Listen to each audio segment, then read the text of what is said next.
Shalom, selamat pagi Bapak Ibu Saudara yang dikasihi Tuhan Yesus Kristus. Puji Tuhan, pagi hari ini kita kembali lagi merenungkan firman Tuhan. Dan sebelum kita membaca dan merenungkannya, mari kita berdoa. Bapa di sorga, terima kasih atas kebaikan-Mu sehingga pagi hari ini kami bisa bangun dari tidur kami, semua karena anugerah-Mu ya Bapa. Dan sebelum kami masuk dalam berbagai aktivitas kami hari ini, kami mau bersama-sama merenungkan firman Tuhan. Biarlah firman-Mu dapat memberikan kekuatan bagi kami dan menuntun jalan kami, bahkan menegur kami Tuhan, supaya hidup kami semakin berkenan di hadapan-Mu. Dalam nama Tuhan Yesus kami berdoa dan bersyukur. Amin. Bapak Ibu Jemaat, tema perenungan kita pagi hari ini yaitu Yesus Pengantara Agung. Terambil di dalam kitab Ibrani pasal 3 ayat 1 sampai ayat yang ke-6. Firman Tuhan berbunyi demikian.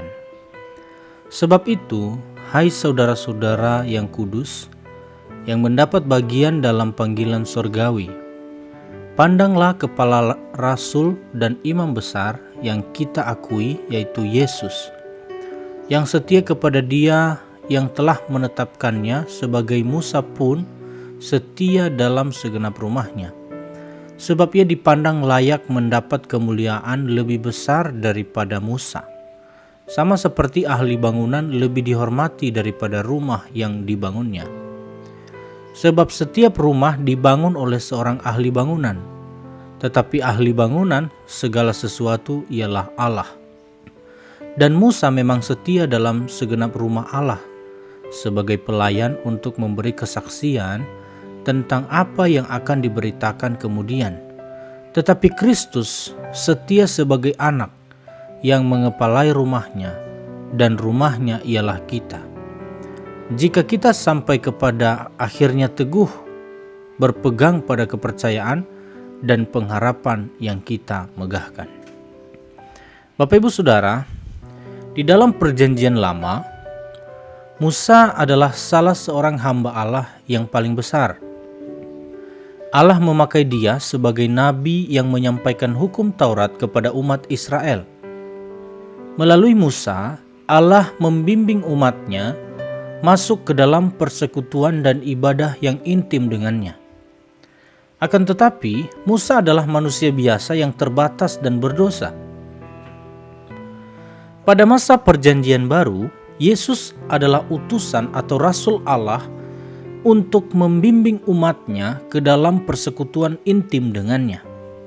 Yesus juga pengantar agung atau imam besar umat Tuhan kepada Allah. Yesus lebih besar daripada Musa. Yesus memiliki dua jabatan besar perjanjian lama, yaitu imam besar, dan perjanjian baru, yaitu rasul. Dua ilustrasi digunakan untuk memperlihatkan kebesaran Yesus dibandingkan Musa. Pertama, Yesus adalah ahli bangunan yang membangun umat Allah atau rumah Allah. Sedangkan Musa hanyalah bagian dari bangunan itu. Kedua, Yesus adalah anak yang mengepalai rumah Allah. Musa hanyalah pelayan yang setia. Jadi sebenarnya Musa melayani Tuhan Yesus sebagaimana seorang pelayan rumah melayani anak pemilik rumah itu. Bapak Ibu Saudara, bagian firman Tuhan ini penting bagi para pembaca pertama surat Ibrani ini. Mereka mendapat godaan untuk meninggalkan Yesus dan kembali kepada kepercayaan agama Yahudi yang mementingkan pelaksanaan ritual dan moral hukum Taurat. Dengan menempatkan status Musa sebagai pelayan dan Yesus sebagai anak, para pembaca surat Ibrani justru semakin diteguhkan untuk setia kepada Yesus. Bagi kita, umat Tuhan masa kini, hal ini semakin meneguhkan keyakinan kita akan kesatuan Alkitab, perjanjian lama dan perjanjian baru. Juga semakin memantapkan iman kita hanya tertuju pada Yesus sebagai anak Allah. Demikianlah firman Tuhan pada pagi hari ini, kiranya dapat memberkati kita semua. Mari kita berdoa. Terima kasih ya Bapa, Pagi hari ini kami belajar bahwa Engkaulah segalanya. Engkau lebih tinggi daripada Musa. Musa hanyalah manusia biasa, tetapi Engkau adalah Allah. Maka kami selalu memprioritaskan Tuhan dalam hidup kami, karena kami tahu Engkaulah yang mempunyai hidup kami. Kami sungguh tidak akan pernah ragu di dalam menjalani kehidupan kami, karena kami percaya Engkau selalu ada bersama dengan kami.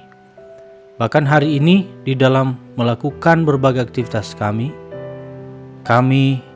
menyerahkan totalitas hidup kami ke dalam tangan-Mu, karena kami percaya Tuhan ada melindungi kami dan memimpin kami. Terima kasih Tuhan, dalam nama Yesus kami berdoa. Amin.